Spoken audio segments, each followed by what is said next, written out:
Hello and welcome to the very first episode of a new series I'm calling This Week in Gaming, where I'll be going over a selection of gaming related news and announcements from the previous week in one consolidated video. I'll be linking all of the source material in the description below, and you'll notice a progress bar for each story, along with a list of time codes in the description so that you can easily jump to the stories that matter most to you.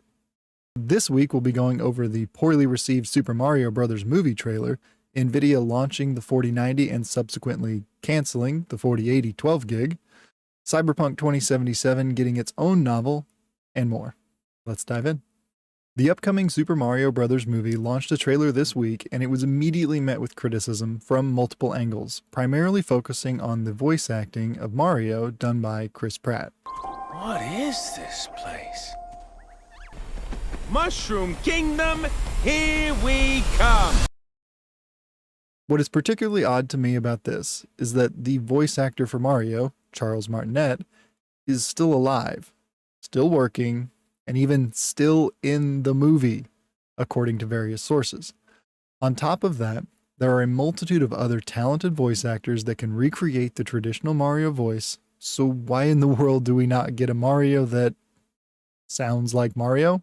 This movie looks beautiful, and judging from the trailer, it should be an honestly good time packed with laughs and action. But it might be a bit of a struggle for those of us that grew up playing the various games featuring Mario with his traditional voice. The NVIDIA RTX 4090 has officially launched, and if you've been holding off on purchasing a new top-of-the-line GPU for a few generations, it just got a lot easier to justify making the purchase.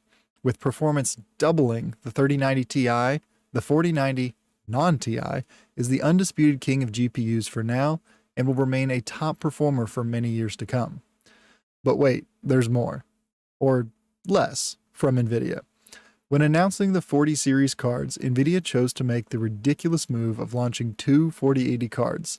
Not a 4080 and a 40 Ti, two 4080 cards.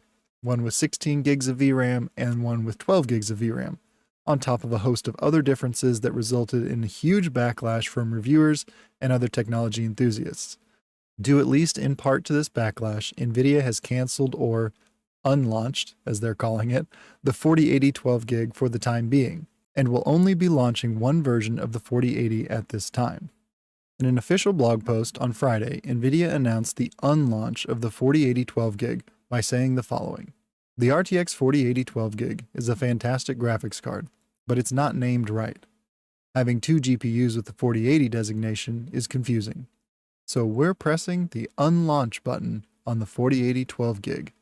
The RTX 4080 16 gig is amazing and on track to delight gamers everywhere on November 16th.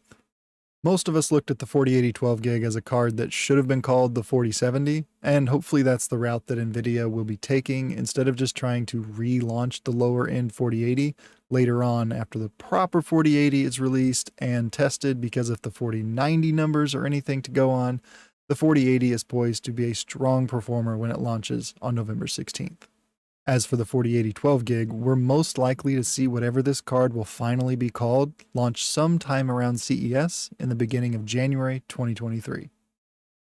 The official Cyberpunk Twitter account announced that a brand new novel taking place in the world of Cyberpunk 2077 will be released in August of 2023, telling a story about a group of strangers as they discover the dangers of Night City.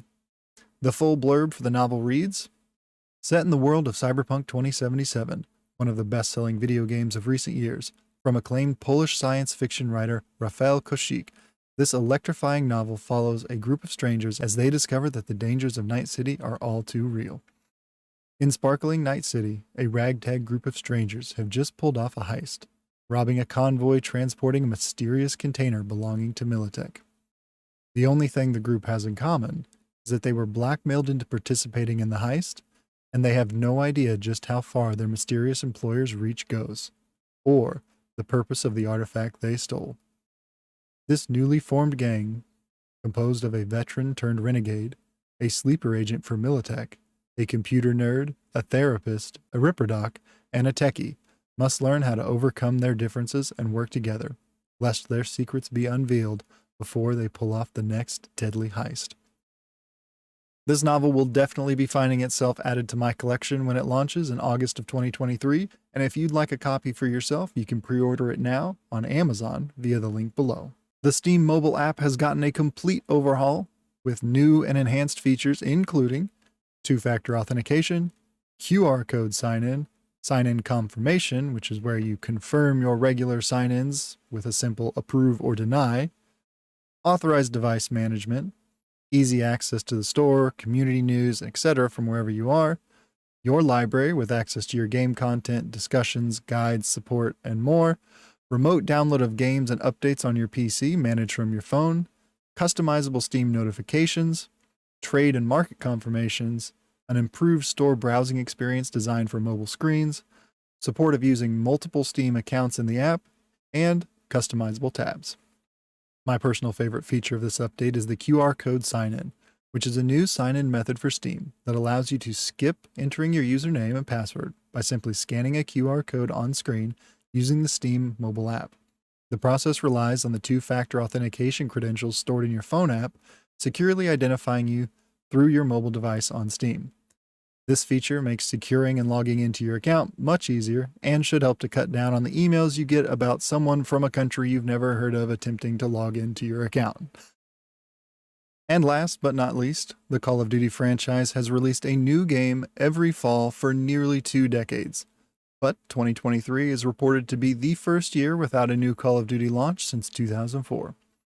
Current leaks and speculations have stated that there will be a special map pack and other additions to Modern Warfare 2 launched in place of a new full game, with the next game in the franchise releasing in 2024. With the expected popularity of Modern Warfare 2 and Warzone 2.0, players will likely be perfectly satisfied with Call of Duty content for the next 2 years, especially if the popularity of the original Warzone is anything to go on. And that's it for this week. Let me know your thoughts on each of these stories in the comment section below, and while you're down there, be sure to hit the like button and get subscribed so you don't miss out on future videos. I hope all of you enjoyed the very first episode of This Week in Gaming, and I look forward to seeing you next week. Thanks for watching.